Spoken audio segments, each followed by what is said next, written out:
So hello students, I hope you all are doing good. मेरा नाम है Vineet and मैं आप सबका स्वागत करता हूँ हमारे इस प्यारे से यूट्यूब चैनल पर।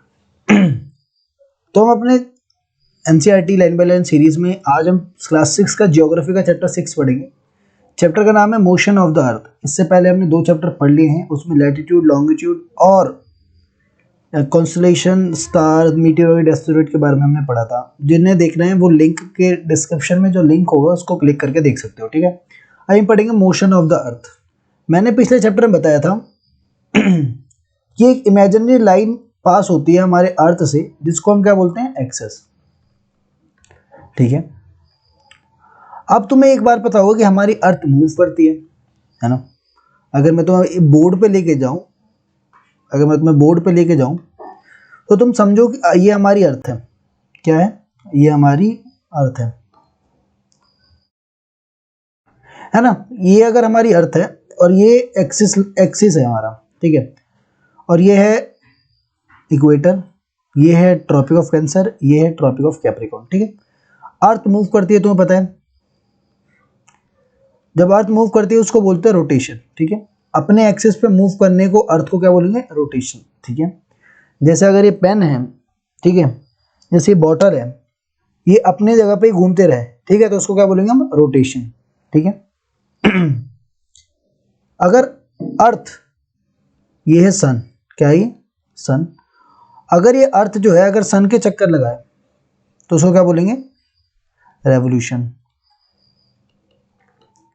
इतना समझ आ गया? जब अर्थ खुद के एक्सिस पे घूमे उसको बोलेंगे रोटेशन। जब अर्थ सन के इलिप्टिकल पाथ, जिसको बोला जाता है ऑर्बिट, उसको क्या बोलेंगे? रेवोल्यूशन। जब अर्थ रोटेशन करे अपने ही एक्सिस पे उसको बोले, जब अर्थ घूमे अपने ही एक्सिस पे उसको बोलेंगे रोटेशन। जब अर्थ ऑर्बिट के पाथ पे घूमे उसको बोलेंगे रेवोल्यूशन, ठीक है। तो लिखा है as you know that the earth has 2 types of motion, namely rotation and revolution. लिखा है कि आप लोगों को पता होगा कि जो हमारी अर्थ है वो 2 टाइप के मोशन को शो करती है। एक होता है रोटेशन, दूसरा होता है रेवोल्यूशन। तो रोटेशन क्या होता है? लिखा है rotation is the movement of the earth on its axis. The movement of the earth around the sun is in a fixed path और ऑर्बिट इज कॉल्ड रेवोल्यूशन। लिखा हुआ है कि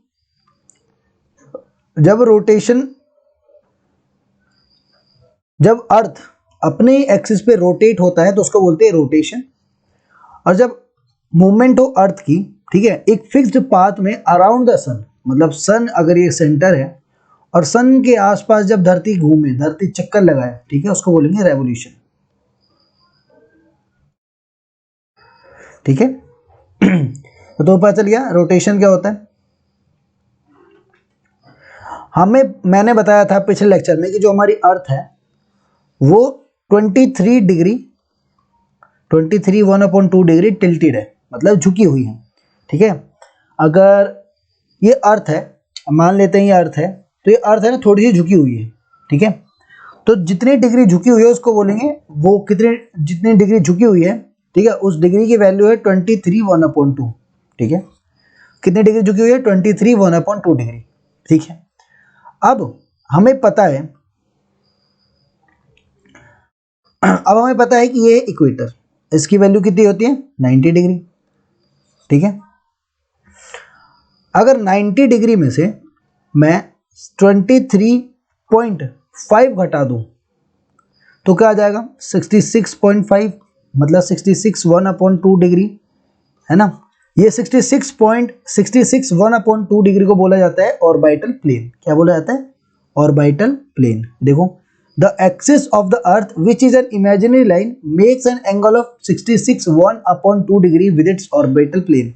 ऑर्बिटल प्लेन जो कि इक्वेटर है, ठीक है, ऑर्बिटल प्लेन, ठीक है, जिसको इक्वेटर माना गया है, ठीक है, the plane of the earth orbit, earth का ऑर्बिट की प्लेन है ये, ठीक है। उसकी वैल्यू कितनी है? 66 1/2 डिग्री, ठीक है। तो आपको पता चल गया अगर पेपर में कि ऑर्बिटल प्लेन की वैल्यू बताओ तो ऑर्बिटल प्लेन की वैल्यू क्या होगी? 66 1/2 डिग्री, ठीक है। आगे लिखा है the plane formed by the orbit is known as the orbital plane. The earth receives light from the sun due to the spherical shape of the earth. अब मैं बता दूं आपको लिखा क्या है। जो ये प्लेन फॉर्म्ड हुआ है, जो ऑर्बिटल प्लेन ये फॉर्म हुआ है, ठीक है, जो ये प्लेन फॉर्म हुआ है इसको क्या बोला गया, ऑर्बिटल प्लेन, ऑर्बिटल प्लेन, ठीक है, समझ गए। तो जो ये प्लेन फॉर्म हुआ है उसको बोला गया है ऑर्बिटल प्लेन। देखो ये जो प्लेन फॉर्म हुआ है ये वाला, ये देखो इसको क्या बोला गया है, ऑर्बिटल प्लेन, ठीक है, याद रखना है इसको।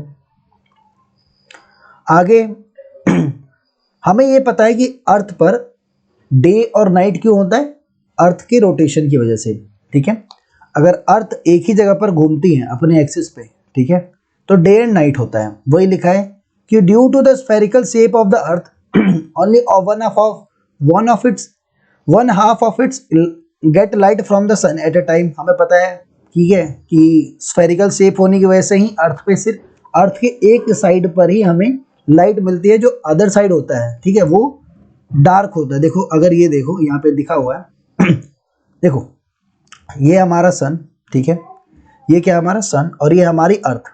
अर्थ का शेप है स्फेरिकल, ठीक है, जियोइड शेप है, ठीक है, तो उसका सिर्फ एक ही पार्ट, ठीक है, अभी ये सन को फेस कर रहा है। अगर ये सन है, ये मान लेते हैं ये सन है, ठीक है, ये सन है, तो सिर्फ ये वाला पार्ट धरती का, ठीक है, वहीं तो अर्थ की तरफ, वो सन की तरफ फेस करके खड़ा है, ठीक है।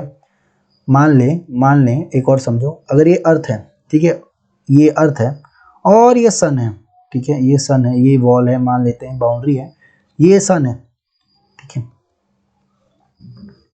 तो सिर्फ ये वाला हिस्सा जो है उसी को तो लाइट मिलेगा, ये वाला तो डार्क होगा, मतलब इधर के साइड डे होगा और इधर के साइड नाइट होगा।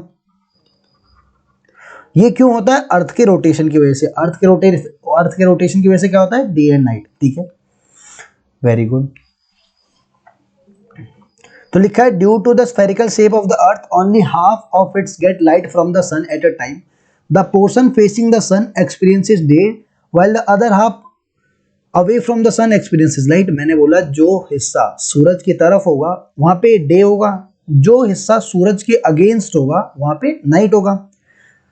अब ये जो सर्कल है, ठीक है, अब यहां पे आओ तो ये जो सर्कल है, अगर ये 3D मॉडल बना दूं, अगर ये 3D है तो ये देखो ये वाला जो सर्कल है जो डे एंड नाइट को डिवाइड करेगा, डे एंड नाइट को डिवाइड करेगा, उसको क्या बोलेंगे, circle of illumination, circle of illumination,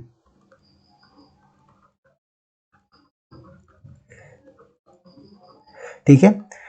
तो वो सर्कल जो अर्थ को बाइफरकेट कर दे डे एंड नाइट में, उसको बोलते हैं सर्कल ऑफ इल्यूमिनेशन। मैं फिर समझा रहा हूं, अगर ये अर्थ है और ये एक्सिस है, तो ये जो लाइन है, ये जो सर्कल है, अगर मैं इसको एक सर्कल बना दूं अर्थ की तरफ, ठीक है, ये अर्थ है, इस पर एक सर्कल बना दूं, ठीक है, जिसकी वजह से ये डे और ये नाइट दिखा रहा है, इस सर्कल को बोलेंगे सर्कल ऑफ इल्यूमिनेशन, ठीक है। तो जिस सर्कल की वजह से डे एंड नाइट बाइफरकेट होता है उसको बोलते हैं circle of illumination, very good. यहां लिखा हुआ भी है the circle that divides the day from night on the globe is called circle of illumination. The circle does not coincide with the axis as you can see in the figure. देखो axis से coincide नहीं होता, ये एकदम centre से होते हुए जाता है ये, ठीक है, ये जो सर्कल होता है सेंटर से होते हुए जाता है, ठीक है। The Earth takes about 24 hours to complete one rotation around its axis. अर्थ को 24 आवर लगते हैं एक रोटेशन करने में, वैसे तो लगते हैं 23 आवर 56 मिनट एंड 4 सेकेंड, ठीक है, लेकिन अगर इसको राउंड ऑफ कर दे तो कितना हो जाएगा, 24 आवर्स, ठीक है। तो अर्थ को कितना लगता है, 24 आवर्स लगते हैं एक रोटेशन करने में। अब एक रोटेशन की वजह से ही डे एंड नाइट होता है, तुमने देखा होगा। अगर अभी मैं वीडियो शूट कर रहा हूँ और अभी नाइट हो रहा है, ठीक है, इसका मतलब ये नहीं है कि नाइट ही चलेगा हमेशा। अब अगले दिन अर्थ रोटेट कर रही है, इसकी वजह से हमारा अर्थ का जो जिस हिस्से में मैं हूँ वो वाला हिस्सा सन की तरफ जाएगा, ठीक है, इंडिया जो है सन की तरफ फेस करेगा तो डे हो जाएगा, ठीक है, समझ रहे हो। अभी मैं इस वाली साइड पे आ रहा हूँ, ठीक है, इस वाली साइड पे हूँ क्योंकि नाइट है, ठीक है। जब ये रोटेट करेगी अर्थ फिर से मैं यहाँ आ जाऊँगा, अब यहाँ पे फिर से क्या हो जाएगा मेरी तरफ, डे हो जाएगा, very good. The earth takes about 24 hours to complete one rotation around its axis. The period of rotation is known as earth day. Period of rotation इसको क्या बोलता है, अर्थ डे। तो अर्थ डे मतलब क्या होता है, जब एक चक्कर लगा लेती है धरती उसको बोला जाता है अर्थ डे, मतलब एक दिन पूरा हो गया, ठीक है। Earth day is equal to 1 day. Earth day मतलब अर्थ पे एक दिन पूरा हो गया, ठीक है। This is the daily motion of the अर्थ। और जो रोटेशन है वो अर्थ क्या करती है, डेली करती है। ऐसा थोड़ी कि आज रोटेशन कर लेती हूँ, कल थक गई यार, कल नहीं करूँगी, परसों करूँगी, ठीक है। तो अर्थ जो है हमारी डेली मोशन करती है। और मैं तो बोलता हूँ कि हमें अर्थ से बहुत सारी चीज़ें सीखनी चाहिए यार, ठीक है। जैसे अर्थ मेहनत नहीं करती, रुकती नहीं है, ठीक है। रुक गई तो देखो क्या हो सकता है, एक बार इमेजिन करो, चल रही है तो हमें फील नहीं हो रहा, लेकिन जब रुक जाएगी ना अर्थ तो हमें बहुत फील होगा, ठीक है। What would happen if the earth did not rotate. मैंने बोला ना कि क्या होगा अगर अर्थ रोटेट ना करे, ठीक है। तो the portion of the earth facing the sun would always experience day. जिस तरफ अगर ये अर्थ है, मान लेते हैं यही वाले के पास चलते हैं, ये बड़ा प्यारा सा लग रहा है हमको। अगर ये यहीं पे रुक जाए, ठीक है, तो ये वाला साइड इधर हमेशा ही क्या रहेगा, दिन रहेगा, लाइट रहेगा। और इधर हमेशा ही क्या रहेगा, ठंड रहेगा, कोल्ड रहेगा, है ना। तो अगर अर्थ ने रोटेट करना बंद कर दिया तो क्या होगा, इधर वाला जो हिस्सा है वो हमेशा इधर डे रहेगा, क्या रहेगा, डे रहेगा। और इधर वाला हिस्से में हमेशा क्या रहेगा, कोल्ड रहेगा, है कि नहीं। इधर लिखा हुआ भी है, what would happen if the earth did not rotate, the portion of the earth facing the sun would always experience day, thus bringing continuous warmth to the region। जिस तरफ सूरज की रोशनी आएगी उस तरफ हमेशा गर्मी रहेगी, ठीक है। और जिस तरफ सूरज की रोशनी नहीं है वहां पे क्या होगा, बर्फ जम जाएगा, क्या हो जाएगा, freezing cold all the time. Life would not have been possible in such extreme condition. इस कंडीशन में क्या होगा, लाइफ जो है वो पॉसिबल नहीं हो पाएगा, है ना। अब हमें ये भी पता है, ये रोटेशन की बात हो गई, यहां तक हमने क्या बात कर लिया कि रोटेशन होता है, ठीक है, ठीक है। हमें इतना पता चल गया कि अर्थ जो है वो रोटेट करती है। रोटेट करने में 24 आवर्स लगते हैं, ठीक है, समझ गए। अब रेवोल्यूशन पे आते हैं। तो लिखा है the second motion of the earth around the sun its orbit called revolution, ठीक है। ये सन है, मैंने फिर से वहीं पे आते हैं, फिर से वही समझाऊं जो मैंने समझाया था कि अर्थ जो है सन के अराउंड रिवॉल्व करती है, उसको बोला जाता है रेवोल्यूशन। तो अगर ये सन है, ठीक है, और हमारी धरती है वो टिल्टेड है, देखो यहाँ टिल्टेड है, ये टिल्टेड है ना, और ये रोटेशन कर रही है, ठीक है। रोटेशन करते करते करते करते करते करते करते एक रेवोल्यूशन हो गया किसका, सन का, ठीक है। तो उसको क्या बोलूंगा मैं, 1 रेवोल्यूशन। अब एक रेवोल्यूशन कितने दिन में होता है, 365 डेज होता है, 5 आवर्स एंड 48 मिनट्स, है ना। तो इसको अप्रोक्स 365 डेज ही मान लेते हैं, ठीक है, ज़्यादा डीप में नहीं जाते हैं। अब तुम बताओ 365 डेज या फिर 1 ईयर में क्या क्या होता है तुम्हारे साथ। सीजन चेंज होता है, ठीक है। तुम देखोगे पहले समर था, ठीक है, और अब विंटर हो रहा है कि नहीं।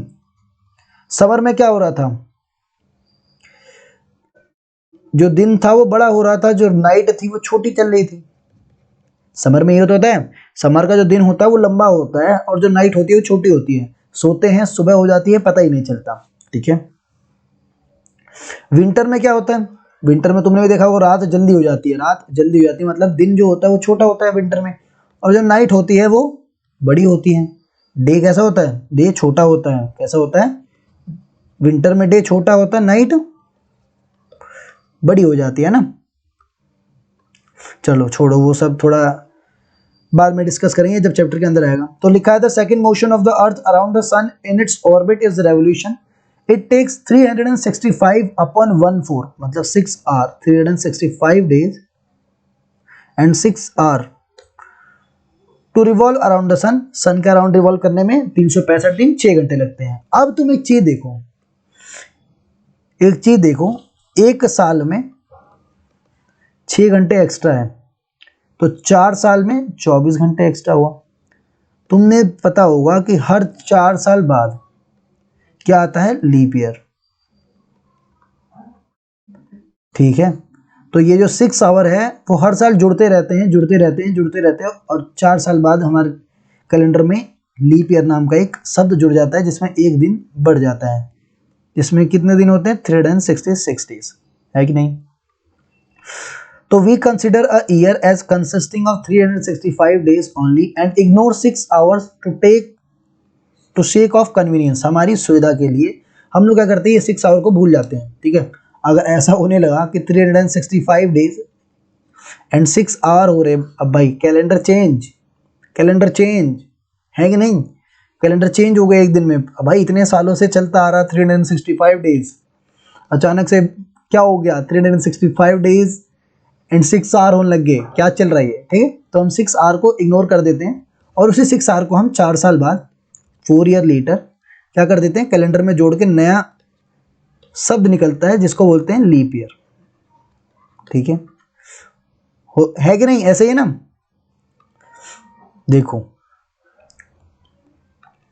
ये सन है, ये अर्थ है, अर्थ देखो यहाँ से रोटेट करना चालू किया, चालू किया और एक रेवोल्यूशन लगा दिया इसने, ठीक है। मतलब इसने 365 रोटेशन किया अर्थ ने, तो कितना बराबर हुआ, एक रेवोल्यूशन। बोलो हुआ कि नहीं हुआ ना। एक दिन में कितना रोटेशन होता है, एक। तो 365 डेज में कितना होगा, अरे सर सही बोल रहे हो, 365 रोटेशन होगा बेटा। अब इसी में देखेंगे सीजन का बदलाव कैसे होता है। पहले ये सब समझा लो, उसके बाद मैं समझाऊंगा सीजन कैसे बदलते हैं, ठीक है। आओ जरा देखो, 6 hour saved every year are added to make 1 day 24 hours over span of 4 years. तो 4 साल हर दिन बचाते हर साल एक दिन को जोड़ने के लिए, सिर्फ एक दिन को जोड़ने के लिए हर साल 6 घंटे बचाते हैं ताकि हम लीप ईयर बना सकें, है ना। This surplus day is added to the month of February. और ये जो 1 डे है ये हम कब जोड़ते हैं, 29 फरवरी की तरह, है ना। तुमने देखा होगा 28 फरवरी होता है, लेकिन 4 साल बाद कितना हो जाता है वो, 29 फरवरी। जब नया कैलेंडर लेके आते हो, thus every 4th year February is 29 days instead of 28. Such a year 366 days is a leap year, ठीक है। जिस ईयर 365 डेज होता है उसको बोला जाता है leap year. Find out when will the next leap year be. अब लिखा है कि अगले साल लीप ईयर कब होगा, अगली बार जो है लीप ईयर कब होगा, ठीक है। तो अगर तुम इधर आओ 3.3 में, तो देखो ये एक पाथ पे जो हमारी धरती है, ये जो हमारी धरती है वो एक पाथ पे रोटेट कर रही है, रिवॉल्व कर रही है। देखो, ठीक है। इसका शेप कैसा है सर इसका शेप तो ओवल है बेटा, ओवल नहीं है। देखो ओवल शेप कैसा होता है पहले समझो। ओवल होता है ऐसा, कुछ ऐसा, ठीक है। लेकिन जो अर्थ है वो इलिप्टिकल पाथ में, देखो ये जो अर्थ है वो ऐसे पाथ में रोटेट कर रही है, रिवॉल्व कर रही है, ठीक है। तो उसको बोला जाता है क्या, इलिप्टिकल, ठीक है। तो ये क्या है, इलिप्टिकल पाथ, समझ गए। यह लिखा भी है फॉर योर कन्वीनियंस, आपकी सुविधा के लिए लिखा गया है कि it is clear that the earth is going around the sun in elliptical orbit. तो उस वो पाथ कौन सा है, इलिप्टिकल पाथ, ठीक है, जो कि एकदम फिक्स्ड है, फिक्स्ड पाथ है ना। ऐसा थोड़ी है कि ऐसा है कि यार सूरज घूम रही है, एक काम करती है थोड़ा इस बार दूर से चली जाती हूँ, कोई दिक्कत कोई है। ये जो पाथ है वो एकदम फिक्स है अर्थ का, है ना। ऐसा थोड़ी है कि यार चलो आज मेरा मन कर रहा है कि मैं जल्दी एक रिवॉल्यूशन ले लूँ, तो क्या हम करती हूँ, पास से चलती हूँ, है ना। ऐसा नहीं होता, एक फिक्स्ड पाथ होता है ना, जिसको बुलाया जाता है इलिप्टिकल ऑर्बिट या elliptical path. Notice that throughout its orbit, the Earth is inclined in the same direction. A year is usually divided into summer, winter, spring, and autumn season. देखो पहले मैं समझा देता हूँ सीजन कैसे बदलता है, उसके बाद हम पढ़ लेंगे। सबसे पहले देखो कि तो ये अर्थ है, ये टिल्टेड है, ठीक है, सेम, ये नहीं कि इधर में कम हो गया इधर में ज़्यादा टिल्ट हो गया। जो टिल्टेड है वो सेम है। देखो यहाँ से चलते चलते चलते चलते चलते चलते चलते चलते एक रेवोल्यूशन लगाया इसने। अब तुम एक चीज देखो, अगर ये वाला पार्ट है, ये वाला पार्ट है, हमें पता है कि ये वाला पार्ट जो होता है वो ज़्यादा क्या करता है, ज़्यादा हीट एब्जॉर्ब करता है। तो देखो अभी यहाँ पे सबसे ज़्यादा हीट कौन से वाले पार्ट में होगा, बताओ। सबसे ज़्यादा हीट जो होगा वो ऊपर वाले पार्ट में होगा कि नीचे वाले में? जो हीट होगा वो नीचे वाले पार्ट में होगा, देखो, क्योंकि ये वाला पार्ट तो सन से दूर है ना। तो इस टाइम में नीचे साउदर्न हेमिस्फीयर में, अगर मैं इसको, चलो ये है हमारा इक्वेटर, क्या है, इक्वेटर, तो ये हो गया नॉर्दर्न हेमिस्फीयर, ये हो गया साउदर्न हेमिस्फीयर, हमें पता है। अब देखो जो अर्थ है, सन की जो डायरेक्ट रेज है वो कहाँ जा रही है अभी ज़्यादातर? साउदर्न पार्ट में, साउदर्न हेमिस्फीयर में। और नॉर्दर्न हेमिस्फीयर में जो सन की रेज है वो कम जा रही है ना। तो इस टाइम में जो समर होगा वो कहाँ पे होगा? समर होगा वो कहाँ पे होगा? जहाँ पे ज़्यादा सन रेज आ रही है, मतलब जो समर होगा वो क्या होगा? साउदर्न हेमिस्फीयर में। अभी इधर आओ, आ जाओ आ जाओ आ जाओ आ जाओ। अब देखो सन की रेज क्या पड़ रही है, सन की रेज डायरेक्ट इक्वेटर पे आ रही है। सन की रेज कहाँ पड़ रही है? डायरेक्ट इक्वेटर पे। अब डायरेक्ट इक्वेटर पे पड़ने की वजह से क्या हो गई है? ऑटोमन का सीजन है ना। फिर से आओ आओ आओ आओ आओ आओ। अब देखो, अब सबसे ज़्यादा हीट कहाँ पड़ेगी?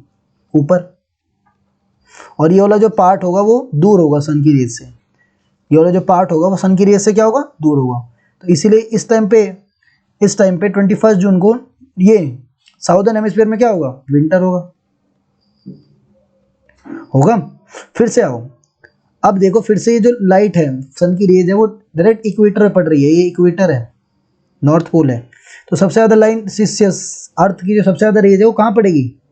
इक्वेटर पे। देखो इक्वेटर पे पड़ने की वजह से क्या होगा यहाँ पे? स्प्रिंग का मौसम या ऑटोमन का मौसम? बेटे ऑटोमन होगा, ठीक है, समझ गया। ऑटोमन या स्प्रिंग, यही दोनों मौसम होते हैं ना जो हमारे, अगर जो लोग विंटर को पास करके, मतलब यहाँ पे तो स्प्रिंग हो रहा है, यहाँ ऑटोमन होगा।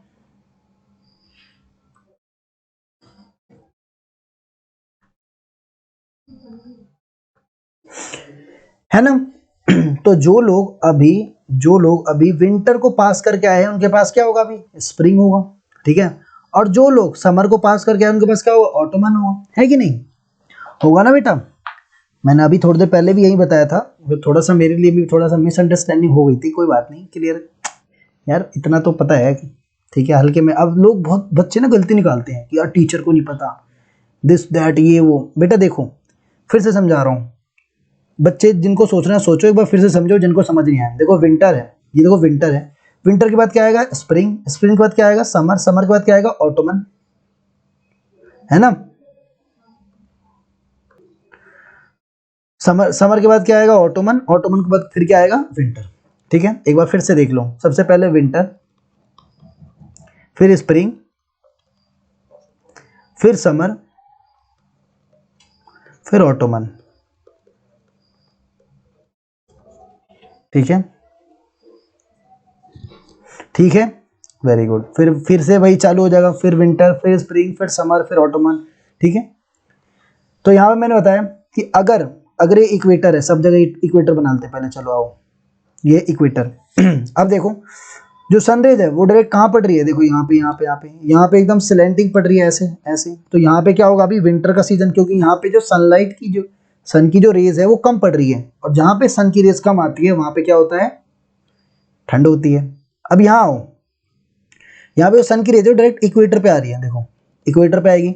इक्वेटर पे आने की वजह से क्या होगा? स्प्रिंग का मौसम, है ना, स्प्रिंग का मौसम आएगा, क्योंकि विंटर के बाद क्या आता है? स्प्रिंग आता है।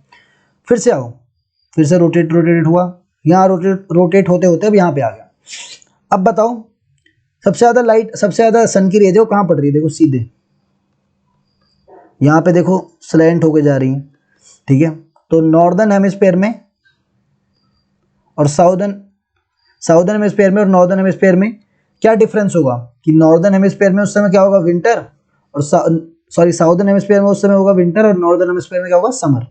ठीक है, देखो बेटा, हमारे इधर नॉर्दर्न हेमिस्फीयर में, इंडिया कहाँ पे है, नॉर्दर्न हेमिस्फीयर में।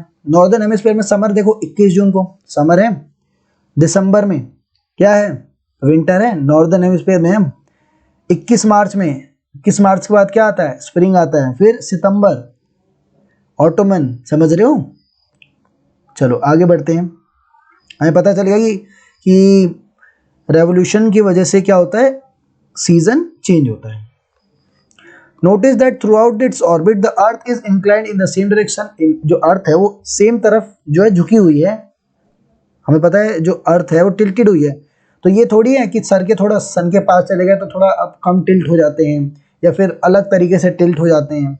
ऐसे थोड़ी है कि अगर ये अर्थ है, ठीक है, घूमते घूमते अगर ये सन है तो सन के पास आते आते ऐसे थोड़ी हो जाएगी, सन ऐसे है तो ऐसी तो होते हो जाएगी ना, है कि नहीं, है ना बेटा। चलो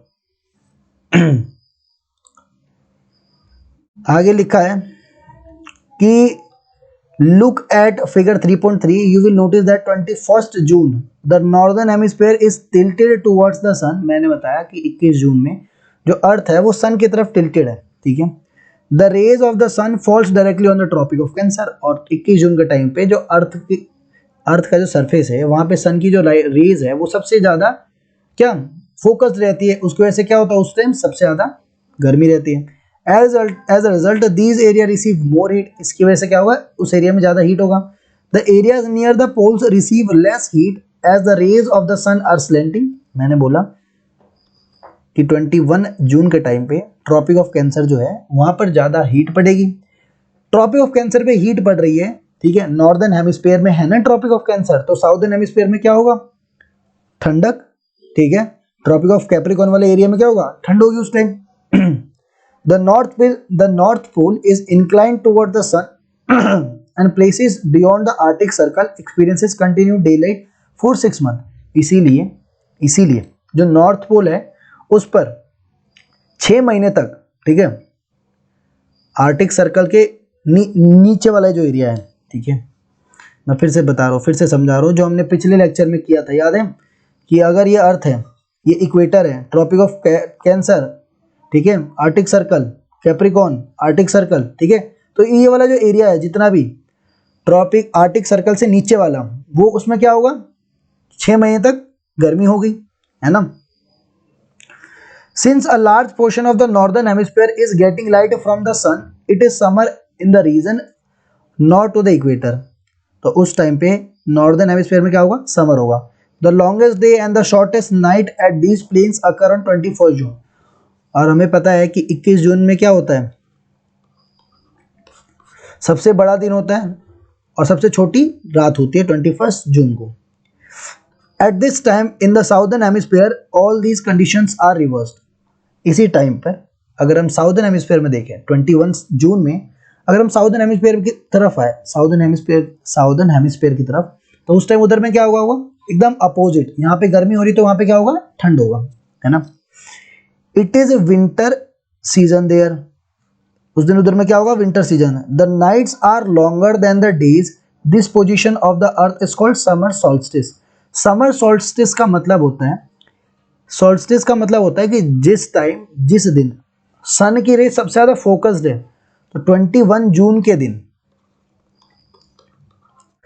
सबसे ज्यादा सन रेज फोकस्ड होगी नॉर्दर्न हेमिस्फीयर पे। इसकी वजह से क्या होगा, जो नाइट होगा वो शॉर्ट हो जाएगा और जो डे होगा वो लॉन्गेस्ट हो जाएगा। Very good. तो इसलिए उस दिन को 21 जून को क्या कहते हैं, समर सॉल्स्टिस। आओ जरा, on 22 December the tropic of Capricorn receive direct rays of the sun as the south pole tilts toward it. देखो अब 22 सितंबर को, है ना, 22 दिसंबर में जो हमारा साउदर्न हेमिस्फीयर है, ठीक है, उस टाइम पे उधर में ज़्यादा गर्मी होगी। मतलब कि अब अपने से अपने रेफरेंस से दूं तो हमारे इधर में इंडिया में दिसंबर में क्या होता है, ठंड होती है। Very good sir. हम नॉर्दर्न हेमिस्फीयर में हैं तो साउदर्न हेमिस्फीयर में उस टाइम क्या होगा, ओ सर समर होगी, समर। है ना, समर होगी, वेरी गुड। सो तुम्हें एक इंटरेस्टिंग बात बताता हूँ, क्रिसमस कब मनाते हैं? 25 दिसंबर, है ना। एक इंटरेस्टिंग बात, ऑस्ट्रेलिया साउदर्न हेमिस्फीयर में है। तो एक बार बताऊं, ऑस्ट्रेलिया क्रिसमस गर्मियों में मनाता है, ठीक है। ऑस्ट्रेलिया जो है क्रिसमस कब मनाता है? गर्मियों में। इसमें लिखा भी होगा किधर में, ठीक है, मैं दिखाऊंगा अगर आएगा तो। On 22 September the tropic of Capricorn receive direct sun rays of the sun as the south pole tilts toward it, as the sun rays falls directly on the tropic of Capricorn, tropic of Capricorn पे direct sunlight पड़ती है, ठीक है। A large portion of the southern hemisphere gets light, southern hemisphere में जो बहुत सारा area है उस पर लाइट पड़ती है। Therefore it is summer in the southern hemisphere, इसीलिए साउदर्न हेमिस्फीयर में उस टाइम क्या होता है? गर्मियां होती हैं, ठीक है। With longer days and shorter night, और हमें पता है गर्मियों में क्या होता है? गर्मियों में क्या होता है? दिन बड़े हो जाते हैं, रातें छोटे हो जाती है। तो साउदर्न हेमिस्फीयर पे 22 दिसंबर को जो दिन होगा वो सबसे बड़ा होगा और जो रात होगा वो सबसे छोटी होगी, ठीक है। तो इसीलिए इसको क्या बोलते हैं? विंटर सॉल्स्टिस, ठीक है, विंटर सॉल्स्टिस, ठीक है। Do you know that the Christmas is celebrated in Australia in the summer season? तुम्हें पता था क्या? बताओ, क्वेश्चन दे रखा है सीधे, उन्होंने बोला है कि 25 दिसंबर में जो आप लोग क्रिसमस मनाते हो ऑस्ट्रेलिया में, वही क्रिसमस ठंड गर्मियों में मनता है। तुम्हें पता होगा आई गेस कि 25 दिसंबर में क्या मनता है? Christmas. Jingle bell jingle bell, very good. On 21 March and September 23 direct rays of the sun falls in the equator. मैंने बोला 21 मार्च और 23 सितंबर को, अभी समझाया था कि जो सन की रेज है, यहाँ पे मैंने बताया था, यहाँ पे ऊपर वाले में जो डायग्राम दे रखा है, मैंने क्या बताया था कि इन दोनों में जब स्प्रिंग और ऑटम होता है तो जो सनरेज होता है वो डायरेक्ट कहाँ पे आता है? इक्वेटर पे, है ना, आता है। तो यहाँ पे वही दे रखा है कि 21 मार्च और 23 सितंबर को क्या दे रखा है कि 21 मार्च और 23 सितंबर को जो डायरेक्ट रेज होती है वो डायरेक्ट कहाँ पे पड़ती है? इक्वेटर पे, एट दिस पोजीशन। अब ये बताओ, जब डायरेक्ट इक्वेटर पे पड़ेगा तो ना ही दिन बड़ी होगी ना ही रात बड़ा होगा, मतलब जितना हमें दिन फील होगा, day is equal to night, मतलब जितना देर में दिन खत्म होगा उतनी ही देर में ऐसा लगेगा कि रात में खत्म है, ठीक है। वैसे दिन और रात का कॉन्सेप्ट बिल्कुल, देखो दोनों 12-12 के होते हैं, 12-12 घंटे के दोनों होते हैं, है ना। बस विंटर में हमें जो डे होता है वो छोटा इसलिए दिखाई देता है क्योंकि विंटर के टाइम पे जो हमारी अर्थ होती है वो सन से दूर होती है। Got it? Very good. तो इसको बोला जाता है इक्विनिक्स, ठीक है। जब हमारी जो इक्वेटर है, जब डायरेक्ट इक्वेटर पे सनलाइट पड़ा जाता है तो उसको बोलते हैं इक्विनिक्स, ठीक है। लिखा भी है, at this position neither the poles is tilted toward the sun so the whole earth experiences equal days and equal night. तो जिस दिन इक्विनिक्स होता है 21 मार्च या फिर 23 दिसंबर को, अर्थ पे हर जगह सेम डे और सेम नाइट होता है ना, इसको बोला जाता है इक्विनिक्स। क्या बोलते हैं इसको? इक्विनिक्स। ऑन 23 सितंबर it is autumn season in the northern hemisphere and spring season in the southern hemisphere. 23 सितंबर को अगर नॉर्दर्न हेमिस्फीयर में, क्या नॉर्दर्न हेमिस्फीयर में अगर ऑटोमन है तो साउदर्न हेमिस्फीयर में क्या होगा? स्प्रिंग। वैसे ही अगर 21 मार्च को इधर में स्प्रिंग है नॉर्दर्न हेमिस्फीयर में तो साउदर्न में क्या होगा? ऑटोमन, ठीक है। अब तुम कहीं का भी मेरे को बता सकते हो क्या? किसी भी कंट्री का मैं बोलूं कि ये बताओ उस टाइम पे उस वाले हेमिस्फीयर में क्या हो रहा होगा, तो चलो बताओ। तो एक बार ये खत्म कर देते हैं। When it is spring in the northern hemisphere, Ottoman in the southern hemisphere, मैंने बता दिया। Thus you find that there are days and nights changes in the season because of the rotation and revolution of the earth. Days और night क्यों बदलते हैं? Revolution और rotation की वजह से। अभी क्वेश्चन, अभी हम नॉर्दर्न हेमिस्फीयर में हैं, ठीक है, और अभी चल रहा है क्या? ऑटोमन। क्या चल रहा है? ऑटोमन। ऑटोमन चल रहा है, बताओ। समर खत्म हुई, अभी क्या चल रहा है हमारे पास? ऑटोमन। अभी ऑटोमन चल रहा है, ठीक है, तो ये बताओ साउदर्न हेमिस्फीयर में कौन क्या चल रहा होगा, कमेंट में डालो। चलो यहाँ पे स्टूडेंट्स लेक्चर खत्म होता है। आई होप तुम लोगों को लेक्चर बहुत पसंद आया होगा। ठीक है, अगले लेक्चर मिलते हैं, तब तक सभी बच्चों को जय हिंद।